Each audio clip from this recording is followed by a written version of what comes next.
मुझे लोगों ने कहा यार आप मुसलमान हैं, मैं कहा बेशक।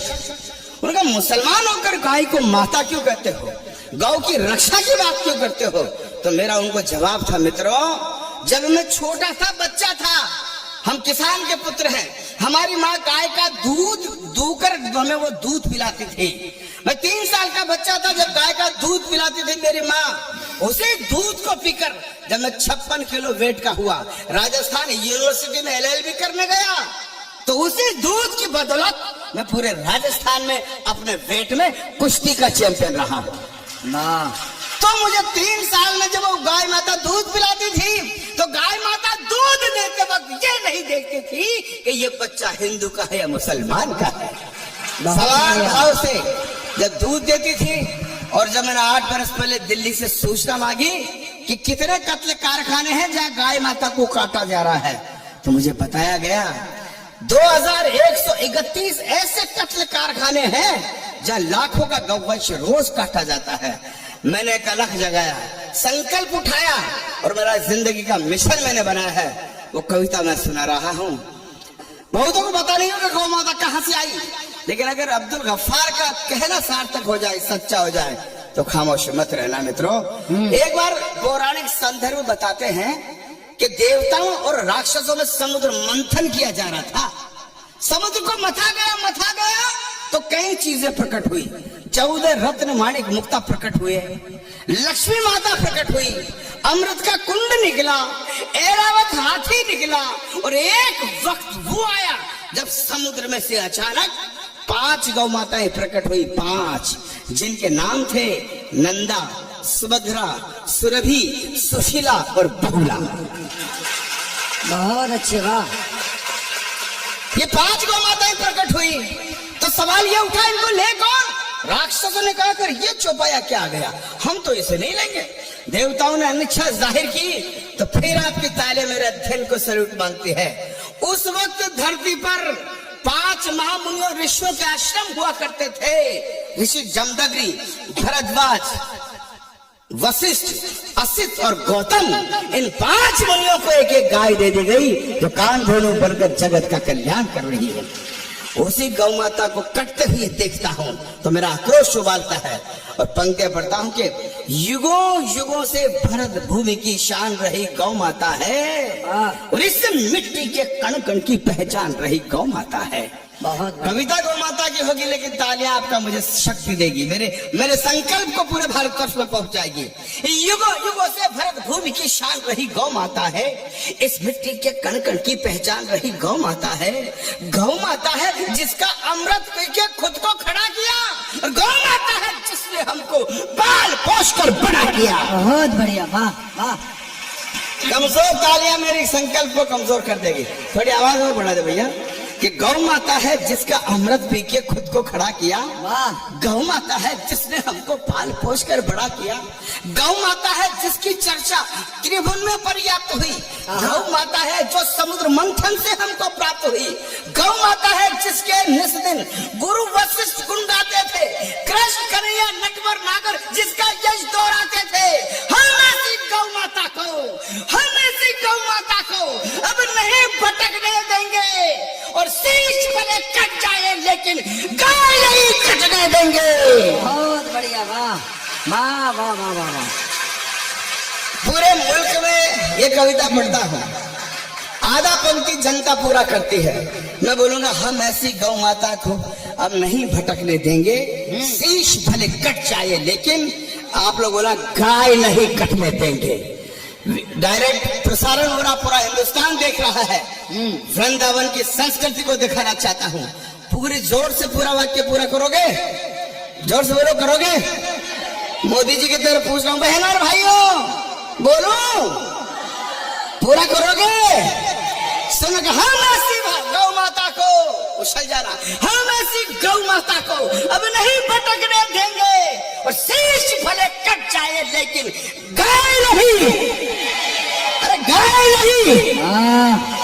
मित्रों, मैं सौभाग्यशाली हूँ कि कृष्ण भक्तों का साथ मुझे मिला, लेकिन ये कविता इतनी मैं रायबरेली में बोल रहा था, इतनी बोली कि 5 पट्टे मेरे समुदाय के आगे टोपी लगाकर जालीदार बनियान पहन के मुझे धमकाने लगे। अच्छा, गाय को माता कहेगा, गाय की रक्षा की बात करेगा, तेरी जुबान काट ली जाएगी, तेरी गोली मार दी जाएगी, फतवे फरमान जारी करके जात से बाहर निकाल दिया जाएगा। मित्रों, वो लोग धमकाने वाले मुझे धमकाते रहते हैं, लेकिन पूरा देश जानता है, ये राम बाबू क्षत्रिय जानता है, ये सबरस जानता है, ये जैन साहब जानते हैं। जब से मैंने कविता लिखी है मैं हर मंच पर इसे पढ़ता रहा हूँ, और मुझे धमकाने वाले मेरा बाल भी बाका नहीं कर सके। क्यों? क्योंकि मैं अच्छी तरह से जानता हूँ कि संकट कटे मिटे सब पीरा, जो सुमरे हिम्मत बलबीरा। वाह भाई वाह, बहुत बढ़िया। तब कहता हूँ कि जिस आंगन में गाय नहीं रहता घनघोर अंधेरा है। और कृष्ण की भूमि पर इससे बढ़िया पंक्तियां क्या कहूंगा कि जिस आंगन में गाय नहीं रहता घनघोर अंधेरा है, जिस आंगन में गाय नहीं वो घर भूतों का डेरा है ना। भाई गदगद हो गया मैं, जिस तरह से गौ माता की कविता पर आपने तालियां बजाकर मुझे प्रोत्साहित किया। मुझे ऐसा लग रहा है याद स्वामी जी की अध्यक्षता में वृंदावन में आकर अब्दुल गफ्फार ने अपनी हज यात्रा का पुण्य प्राप्त कर लिया है। बहुत बढ़िया, वाह। बहुत गदगद हूं, याद जिंदगी भर झोली में रखे रखूंगा कि जिस आंगन में गाय नहीं रहता घनघोर अंधेरा है, जिस आंगन में गाय नहीं वो घर भूतों का डेरा है, जिस आंगन में गाय नहीं यमदूत वहां पर हंसते हैं, और जिस आंगन में गाय बंधी हो देव वहां जा बसते हैं। बहुत अच्छे भाई एक एक पंक्ति पर जिस तरह से आप आशीर्वाद दे रहे हैं मजा आता है। जिस आंगन में गाय नहीं यमदूत वहां पर हंसते हैं, जिस आंगन में गाय बंधी हो देव वहां जा बसते हैं। तो जिस घर में गौ माता हो वो घर फूले वो फलता है, और जिस घर में गौ माता हो खुशियों का दीपक जलता है। बहुत बढ़िया, वाह। जिस घर में गौ माता हो वो घर फूले वो फलता है, जिस घर में गौ माता हो खुशियों का दीपक जलता है, जिस घर में गौ माता हो उस घर के भाग समर जाते, गाय पूंछ को पकड़ लोग वेतरनी पार उतर जाते। तो गोधन का वध करने वाले, गोधन का वध करने वाले मामा कंस कहते हैं, और गौ पाले के घर में बंसी नटवर शाम बजाते हैं। वाह भाई वाह। गौधन का वध करने वाले मामा कंस कहते हैं, गौ पालक के घर में। और अंतिम पंक्तियां रख रहा हूं उस कविता की, लंबी हो सकती है लेकिन समय नहीं है, मेरी भी 12 बजे ट्रेन है। अंत 10:30 तक का ये हॉल था, मैंने सबरस भाई से इजाजत ले ली थी क्योंकि मेरा आध घंटे पहले तो गला ही नहीं खुलता है। मैं अंतिम पंक्तियां रखता हूं, सुनेगा। एक शब्द आएगा इसमें, आबे जमजम। आबे जमजम मक्का मदीना का वो पवित्र जल है, हमारी अंतिम सांस होती है तो मुंह में देते हैं, और मान्यता यह है कि उसको पीने से जन्नत मिलती है। मित्रों, वृंदावन में आकर अब्दुल गफ्फार एक वसीयत करना चाहता है। आधी पंक्ति की वसीयत होगी, तालियां ऐसे देना मैं थकान भूल जाऊं, यात्रा मेरी शुभम हो जाए, मैं इजाजत चाहूंगा, बैठूंगा, विदा करना घनघोर तालियों से। अंतिम पंक्ति में बात कहता हूं, ये गौ रक्षा का प्रश्न हिंदू मुसलमान का नहीं है भाई, हमारी इस्लामी किताबें भी बताती है। अगर कोई मुस्लिम भाई हो या आप कभी मिलो तो बताना कि अब्दुल गफ्फार बता के गया है, हमारी भी किताबों में मिलता है। अकर मूल बकर फाइनहा संवदुल बहाइमा, अकर मूल बकर फाइनहा संवदुल बहाइमा। इसका अर्थ ये होता है कि गाय चौपायों की सरदार होती है, गाय का दूध शिफा का काम करता है, दवाई का काम करता है, इसलिए हर इंसान को गाय की हिफाजत करनी चाहिए। बहुत बढ़िया, वाह। तब मैं अंतिम पंक्तियां पढ़ता हूं कि सभी धर्म ग्रंथों में गौ की छवि उज्जवल उजियारी है। बस 2 मिनट मुझे और दें, अंतिम कविता पर अंतिम पंक्तियां पढ़ता हूं कि सभी धर्म ग्रंथों में गौ की छवि उज्जवल उजियारी है, सिद्ध संत सद आचार्यों ने गौ सत्ता स्वीकारी है। अरे जब राजा दिलीप ने खुद में गौ रक्षा प्रण खड़ा किया, प्रभु श्री राम के वंशधर हुए राजा दिलीप जंगल में एक दिन जा रहे थे, वो देखते हैं शेर गाय को खाने आ रहा है, राजा दिलीप बीच में चले जाते हैं और शेर से कहते हैं, हे वनराज, तुझे भूख मिटानी है तो तुम मुझे खाकर अपनी भूख मिटा ले। लेकिन मैं अपने जिंदा रहते गौ माता पर आंच नहीं आने दूंगा। बहुत अच्छे। तब अब्दुल गफ्फार कहता है, सभी धर्म ग्रंथों में गौ की छवि उज्जवल उजियारी है।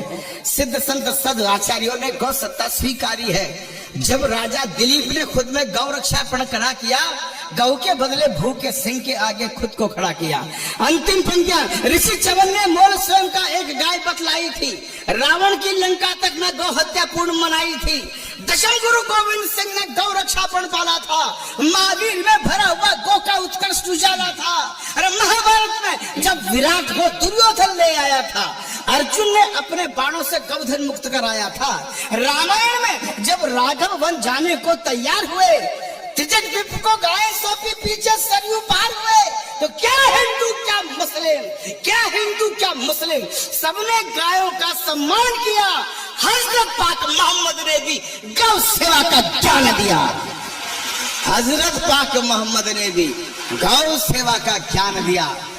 इसीलिए मैं भी गौ का संकल्प हृदय में भरता हूँ। इसीलिए वृंदावन वालों एक वसीयत करता हूँ। इसीलिए मैं भी गौ का संकल्प हृदय में भरता हूँ। इसीलिए वृंदावन वालों एक वसीयत करता हूँ कि मेरा अंतिम पल जब आए, मेरा अंतिम पल जब आए, मेरा हृदय खिला देना और आधे संसम के बदले गौ माँ का दूध पिला देना। गौ माँ का दूध पिला देना। गौ माँ का दूध पिला देना।